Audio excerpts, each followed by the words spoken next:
नमस्कार दोस्तों, आप देख रहे हैं सेट मीडिया। दोस्तों, लोकसभा इलेक्शन 2024 जितने करीब आते जा रहे हैं उतने एग्जिट पोल की बड़ी बदलाव हमें हर रोज देखने को मिल रही है। तो दोस्तों, जनता जनार्दन ने तय कर दिया है कि इस बार किस पार्टी की बनेगी सरकार, महागठबंधन की या फिर बीजेपी की तीसरी बार बन रही सरकार मोदी जी। तो दोस्तों, यहाँ पर सभी सर्वे को लेकर आपके सामने आए हैं। जनता जनार्दन ने तय कर दिया है कि किस पार्टी की बनेगी सरकार। दोस्तों, आपकी जानकारी के लिए बता दें कि दोस्तों भारत में कुल लोकसभा सीटें 543 सीटें हैं और यहाँ पर दोस्तों किसी भी पार्टी की बहुमत की सरकार बनाने के लिए 272 सीटों की जरूरत होती है। तो दोस्तों, यहाँ पर बात करते हैं सबसे पहला राज्य जहाँ पर दोस्तों उत्तर प्रदेश में दोस्तों यहाँ पर कुल 80 लोकसभा सीटें हैं। तो दोस्तों वहाँ पर जो है बीजेपी को 42 सीटें मिलते हुए नजर आ रही है। दोस्तों यहाँ पर इंडिया गठबंधन की बात करें तो दोस्तों इंडिया गठबंधन को यहाँ पर 34 सीटें मिलते हुए नजर आ रही है। जबकि दोस्तों अन्य दलों की बात करें तो दोस्तों अन्य दलों को भी वहाँ पर 4 सीटें मिलते हुए नजर आ रही है। चलिए दोस्तों, अब हम बात करते हैं अगला राज्य महाराष्ट्र की। वहाँ पर दोस्तों कुल 48 लोकसभा सीटें है। वहाँ पर दोस्तों बीजेपी को 18 सीटें मिलते हुए नजर आ रही है। जबकि इंडिया गठबंधन की बात करें तो दोस्तों उसे भी 29 सीटें मिलते हुए नजर आ रही है। दोस्तों यहाँ पर अन्य दलों की बात करें तो दोस्तों वहाँ पर अन्य दलों को भी 1 सीटों पर खाता खोलते हुए नजर आ रही है। चलिए दोस्तों, अब हम बात करते हैं अगला राज्य हरियाणा की। हरियाणा में दोस्तों यहाँ पर कुल 10 लोकसभा सीटें हैं और 10 में दोस्तों यहाँ पर 5 सीटें बीजेपी को मिलते हुए नजर आ रही है। जबकि दोस्तों इंडिया गठबंधन की बात करें तो दोस्तों इंडिया गठबंधन को भी हरियाणा में 5 सीटें मिलते हुए नजर आ रही है। यानी कि दोस्तों इन दोनों में दोस्तों कांटे की टक्कर रहने वाला है। चलिए दोस्तों, अब हम बात करते हैं बिहार राज्य की।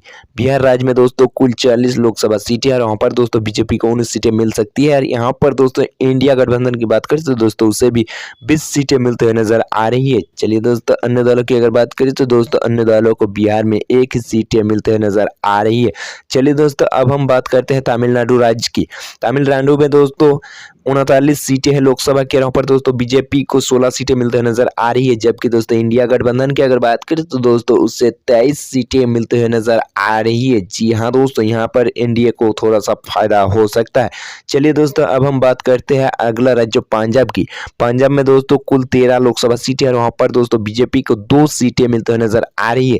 जबकि दोस्तों इंडिया गठबंधन को वहाँ पर 7 सीटें मिलते हुए नजर आ रही है। जबकि दोस्तों यहाँ पर अन्य दलों की बात करें तो दोस्तों अन्य दलों को भी पंजाब में 4 सीटें मिलते हुए नजर आ रही है। चलिए दोस्तों, अब हम बात करते हैं अगला राज्य छत्तीसगढ़ की।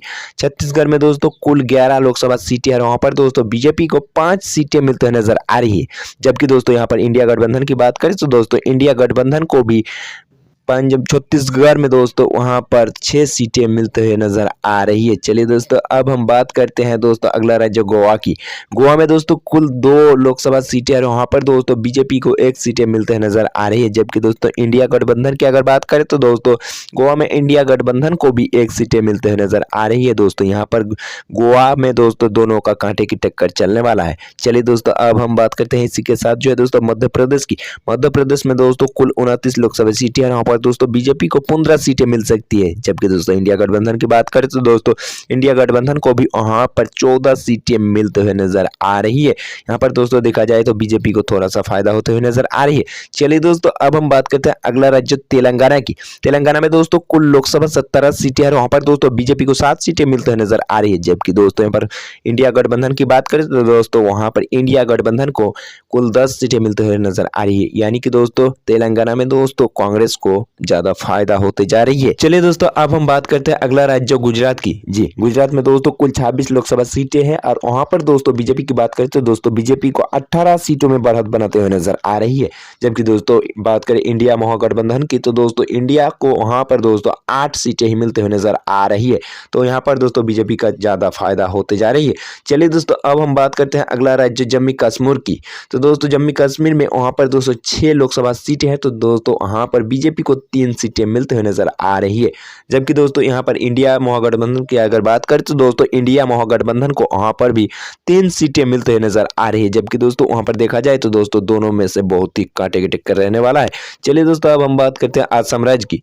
दोस्तों असम राज्य में वहां पर कुल 14 लोकसभा सीटें हैं। तो दोस्तों वहां पर बीजेपी को 6 प्लस सीटें मिलने का अनुमान लगाया गया है। वहाँ पर दोस्तों इंडिया गठबंधन की अगर बात करें तो दोस्तों 8 सीटें इंडिया गठबंधन को भी मिल सकती है। चलिए दोस्तों अब हम इसके साथ बात करते हैं अलग राज्य जो कि दोस्तों राजस्थान की। राजस्थान में दोस्तों कुल 25 लोकसभा सीटें हैं और वहाँ पर दोस्तों बीजेपी को 15 सीटें मिलते नजर आ रही है।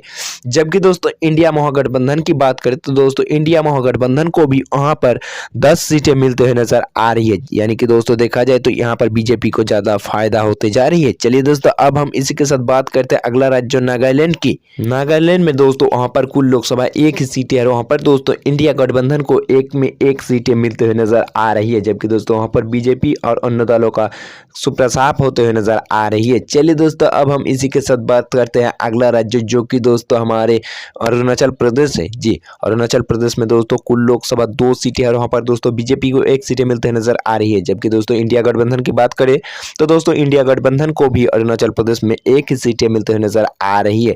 तो चलिए दोस्तों अब हम बात करते हैं अगला राज्य जो कि दोस्तों झारखंड की। झारखंड में दोस्तों कुल लोकसभा 14 सीटें हैं और वहां पर दोस्तों बीजेपी को 7 सीटें मिलते हुए नजर आ रही है। जबकि दोस्तों इंडिया गठबंधन की बात करें तो दोस्तों इंडिया गठबंधन को भी वहां पर 7 सीटें ही मिलते हुए नजर आ रही है। जबकि दोस्तों यहाँ पर कांटे की टक्कर देखने को मिल रहा है। चलिए दोस्तों अब हम बात करते हैं मेघालय की। मेघालय में दोस्तों कुल लोकसभा 2 सीटें है और वहां पर दोस्तों बीजेपी को 1 सीटें मिलते हुए नजर आ रही है। जबकि दोस्तों इंडिया गठबंधन की बात करें तो दोस्तों वहां पर इंडिया गठबंधन को भी 1 सीटें मिलते हुए नजर आ रही है। यहाँ पर अगर देखा जाए तो दोनों में बहुत ही कांटे की टक्कर देखने को मिल सकता है। चलिए दोस्तों अब हम बात करते हैं अगला राज्य जो कि दोस्तों पुडुचेरी की। पुडुचेरी में दोस्तों एक ही लोकसभा सीट है वहां पर दोस्तों एक में दोस्तों एक ही सीट जो है दोस्तों वहां पर बीजेपी को मिलते नजर आ रही है। जबकि दोस्तों इंडिया गठबंधन का वहां पर खाता खोलने का भी कोई चांसेस नहीं है। चलिए दोस्तों इसी के साथ अब हम बात करते हैं अगला राज्य जो कि दोस्तों केरल की। केरल में दोस्तों कुल लोकसभा 20 सीटें है वहां पर दोस्तों बीजेपी को 5 सीटें मिलते नजर आ रही है। जबकि बात करें इंडिया गठबंधन की तो दोस्तों उसे भी 11 सीटें मिलते नजर आ रही है। बात करें दोस्तों अन्य दलों की तो दोस्तों अन्य दलों को भी 4 सीटें मिलते नजर आ रही है। चलिए दोस्तों अब हम बात करते हैं अलग राज्य दिल्ली की। दिल्ली में दोस्तों कुल लोकसभा 7 सीटें और वहां पर दोस्तों बीजेपी को 3 सीटें मिलते हुए नजर आ रही है। जबकि दोस्तों यहाँ पर महागठबंधन की बात करें तो दोस्तों इंडिया को भी यहाँ पर 4 सीटें मिलते हुए नजर आ रही है। चलिए दोस्तों इसी के साथ अब हम बात करते हैं मणिपुर की।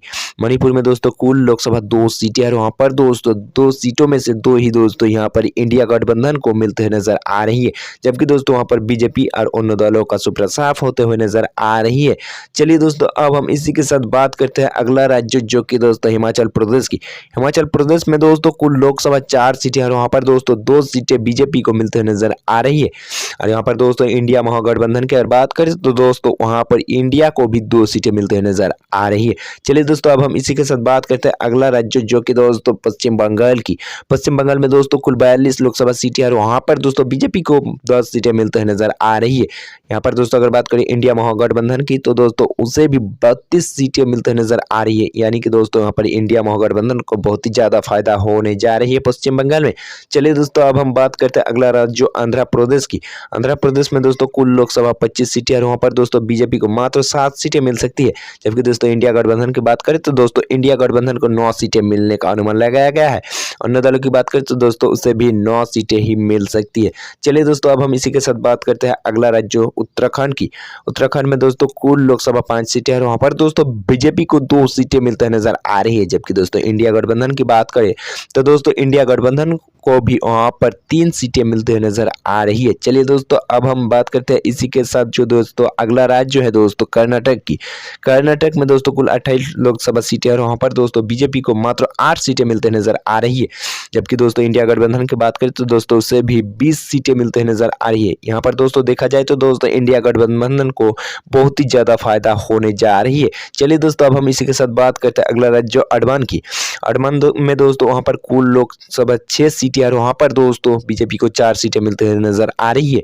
इंडिया गठबंधन की अगर बात करें तो दोस्तों इंडिया गठबंधन को अंडमान में 2 सीटें ही मिलते हुए नजर आ रही है। चलिए दोस्तों अब हम इसी के साथ बात करते हैं अगला राज्य जो कि दोस्तों त्रिपुरा की।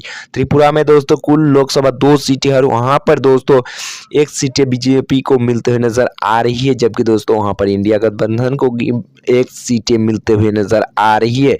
चलिए दोस्तों, अब हम इसी के साथ बात करते हैं अगला राज्य जो कि सिक्किम की। सिक्किम में दोस्तों कुल लोकसभा एक ही सीटें है। वहाँ पर दोस्तों एक में बीजेपी को ही एक सीटें मिलते हुए नजर आ रही है।